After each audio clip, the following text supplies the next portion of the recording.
Hola a todos, bienvenidos de nuevo a Entre Artículos. En el vídeo de hoy hablaremos sobre los derechos fundamentales, qué son, es decir, el concepto, el objeto y su contenido. También los delimitaremos para diferenciarlos con los demás derechos constitucionales que reconoce la Constitución, pero que no son fundamentales. En primer lugar, los derechos fundamentales son el corazón de la Constitución española. No solo porque protegen a las personas frente al poder, sino porque además también determinan cómo debe funcionar una democracia. Pero, ¿qué son exactamente los derechos fundamentales? ¿En qué se diferencian con los demás derechos constitucionales? ¿Y por qué unos derechos tienen más protección que otros? En este vídeo vamos a responder a todo eso. ¿Qué son? ¿Cuál es su objeto? ¿Cuál es su contenido? ¿Cuáles son sus diferencias con los demás derechos constitucionales? Y además, ¿cuáles son sus límites y cómo se interpretan? Bien, los derechos fundamentales se nutren de los derechos humanos y son el núcleo de nuestra Constitución y de nuestro Estado democrático. Ojo, la diferencia entre derechos fundamentales y derechos humanos es que cuando hablamos de derechos fundamentales nos referimos a aquellos derechos que están expresamente reconocidos en las constituciones del Estado, por ejemplo, la Constitución española, es decir, en el ordenamiento jurídico interno de un país.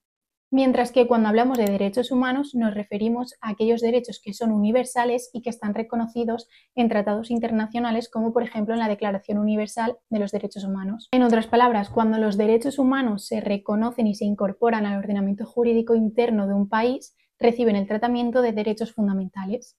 Por lo tanto, todos los derechos fundamentales son también derechos humanos, pero no todos los derechos humanos están reconocidos expresamente como derechos fundamentales.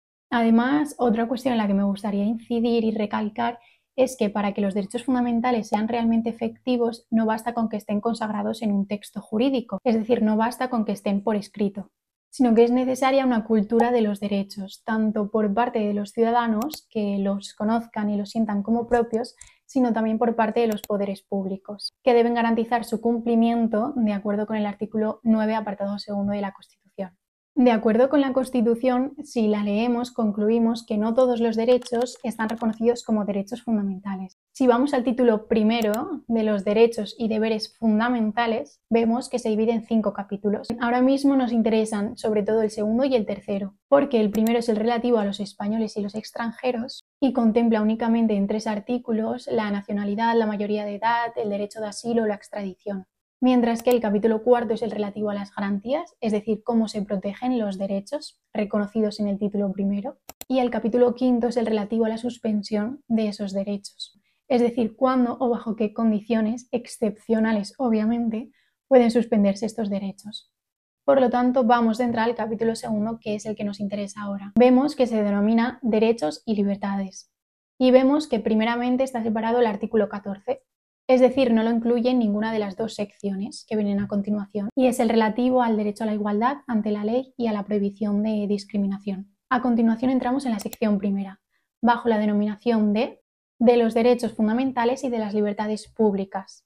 Por lo tanto, la Constitución quiere diferenciar entre los derechos que considera fundamentales y los que no lo son, y los que lo son los incluye en esta sección primera, donde encontramos la vida, la integridad física y moral, la libertad y la seguridad, la libertad ideológica y religiosa, el derecho al honor, la intimidad personal y familiar, la propia imagen, la inviolabilidad del domicilio, el secreto de las comunicaciones, la libertad de expresión, el derecho de reunión y de asociación, el derecho de sufragio, el derecho de defensa o el derecho a la tutela judicial efectiva, el derecho a la educación, el derecho a sindicarse libremente y el derecho de petición individual.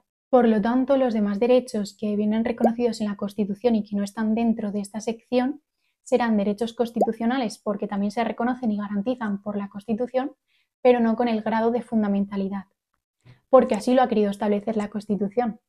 Esto es esencial porque dependiendo de si el derecho venga consagrado en una sección o en otra, o en un capítulo o en otro, va a disponer de unas garantías u otras para su protección y su defensa, como ya veremos más adelante en otro vídeo dedicado únicamente a las garantías y a la protección de los derechos.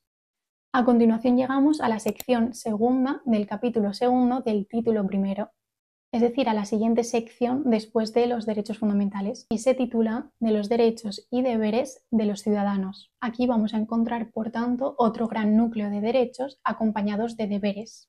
Por ejemplo, el derecho y el deber de defender España, el deber de contribuir al sostenimiento de los gastos públicos, el derecho de matrimonio, el derecho a la propiedad privada y a la herencia, el derecho al trabajo y el deber de trabajar, el derecho a la negociación colectiva laboral o la libertad de empresa. No obstante, hay parte de la doctrina, es decir, autores y catedráticos de derecho constitucional que consideran que la fundamentalidad no depende de la ubicación del derecho en el texto constitucional ni de sus garantías, sino de su indisponibilidad y exigencia inmediata.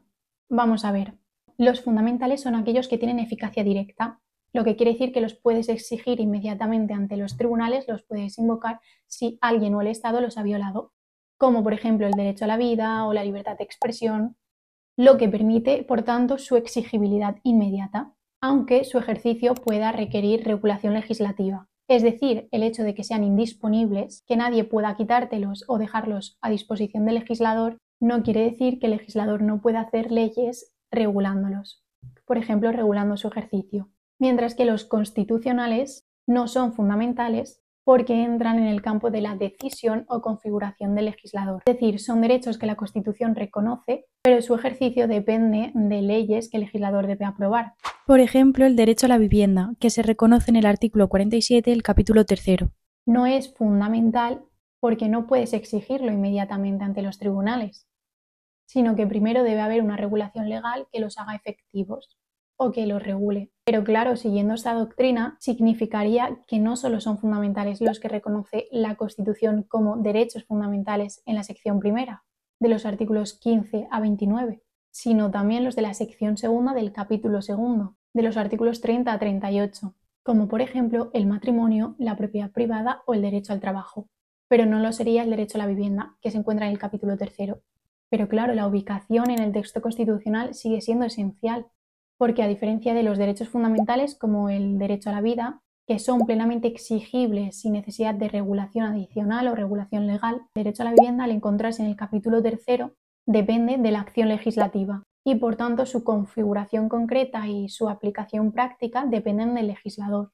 Es decir, requieren que el legislador establezca normas y programas específicos para garantizar su efectividad.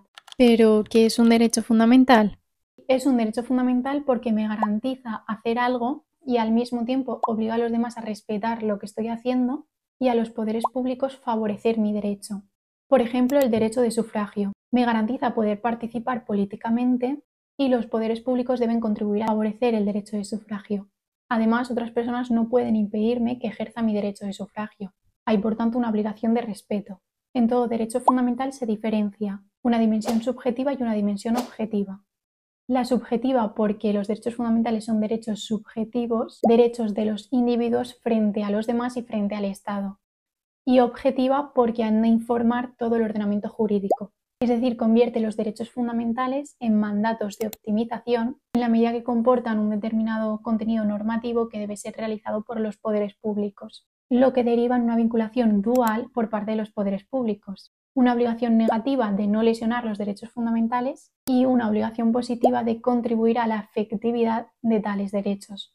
Bien, en todo enunciado de la norma encontramos la definición del derecho más la norma en sí. Por ejemplo, el artículo 23, el derecho de sufragio, dice: los ciudadanos tienen el derecho a participar en los asuntos públicos directamente o por medio de representantes libremente elegidos en elecciones periódicas por sufragio universal. Esa es la definición del derecho en concreto. Pero por otra parte también necesitamos de la norma en sí que regule ese derecho, es decir, el sistema de votación, el registro electoral, etc. Pero claro, una vez tenemos el enunciado, la definición del derecho, tenemos que delimitar en qué consiste ese derecho, qué facultades comprende, y para ello hay que interpretar el enunciado, lo que exige ampliar el foco. ¿Y cuál es el objeto del derecho fundamental? Podemos decir que es lo que el derecho protege o garantiza, y puede consistir en permitir una conducta, como por ejemplo la libertad de expresión, o bien en prohibir la intervención del poder público, como por ejemplo la inviolabilidad del domicilio. Es decir, es lo que el derecho te permite hacer: expresarte, asociarte, manifestarte, reunirte, y estas facultades a veces pueden consistir en hacer algo o en no hacer algo, como por ejemplo el derecho de asociación también incluye el derecho a no asociarme, o por ejemplo el derecho de sufragio incluye también el derecho a no votar. Ojo, en Europa no es obligatorio votar, por tanto, no votar es parte del objeto del derecho fundamental, pero no sucede lo mismo en países de Sudamérica, donde existe obligatoriedad del voto y, por tanto, la obligatoriedad del voto es parte del objeto del derecho fundamental. ¿Y cuál es el contenido del derecho fundamental? Podemos decir que es el conjunto de facultades jurídicas que permiten hacer valer el permiso o la prohibición que garantiza el derecho. Es decir, son los instrumentos adecuados para hacer posible un derecho fundamental. Es decir, una vez sabemos lo que el derecho garantiza, el objeto, hay diferentes mecanismos para permitir el ejercicio de ese derecho.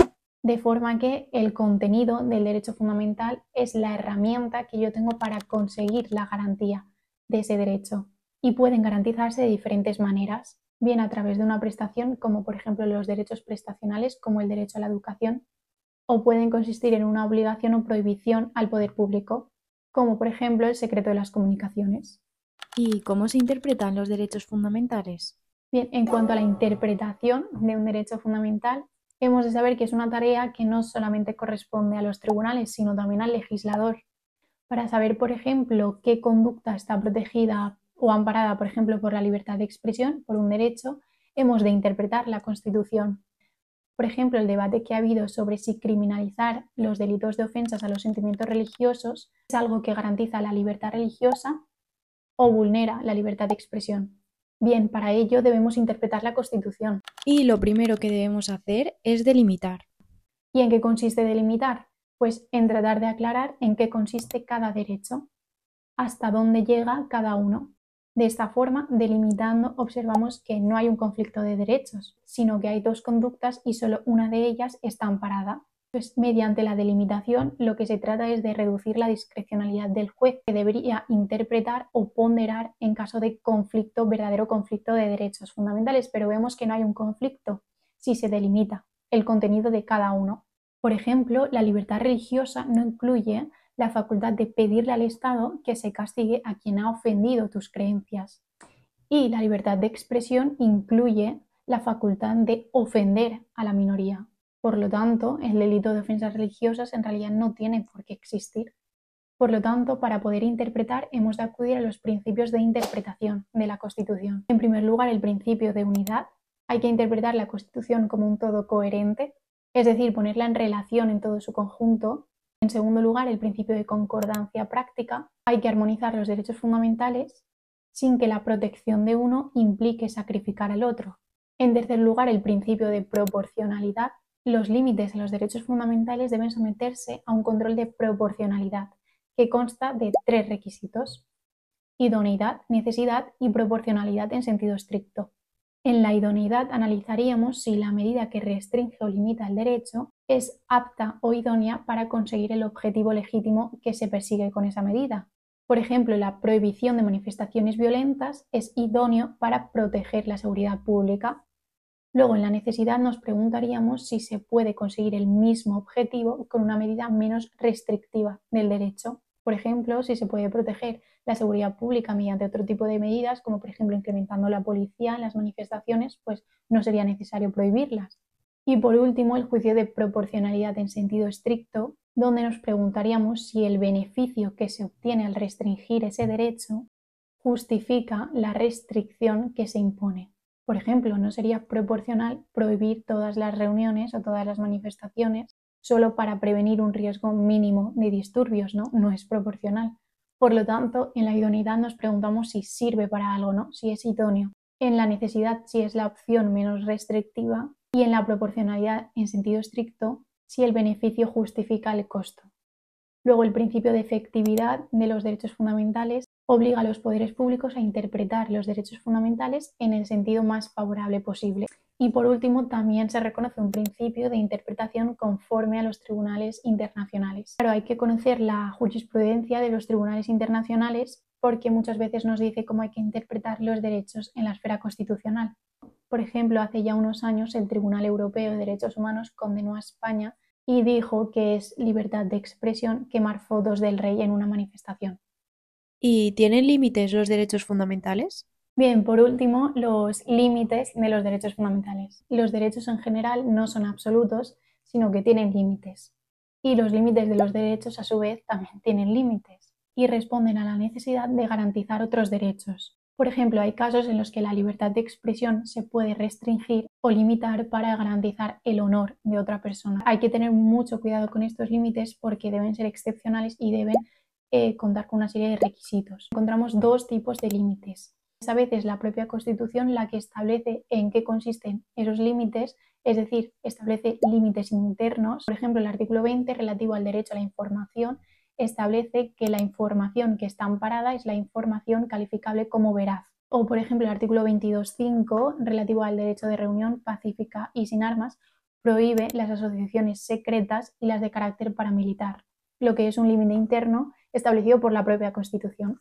Mientras que otras veces la Constitución permite ese límite, pero no lo define, no lo concreta, dejando margen al legislador para que lo imponga. En este caso hablamos de límites externos, es decir, que los límites externos son los que ha creado el poder público, pero habilitado por la propia Constitución. Por ejemplo, el artículo 28 de la Constitución, tras reconocer el derecho a sindicarse libremente, indica que la ley podrá limitar o exceptuar el ejercicio de este derecho a las Fuerzas Armadas, etc. Por lo tanto, deja margen al legislador para que imponga ese límite. Entonces, el legislador podrá imponer el límite, pero porque lo habilita a ello la Constitución. Ahora, la Constitución también establece exigencias para la creación de esos límites. En primer lugar, deben establecerse normas con rango de ley. En segundo lugar, se deben fijar de manera expresa, previsible y precisa. Y en tercer lugar, se debe respetar el contenido esencial del derecho, es decir, no se puede restringir el derecho fundamental hasta el punto de privarle de su contenido esencial. Pues hasta aquí el vídeo de hoy. Muchas gracias por haberme escuchado. No olvides suscribirte, activar la campanita y nos vemos en el siguiente vídeo. Adiós.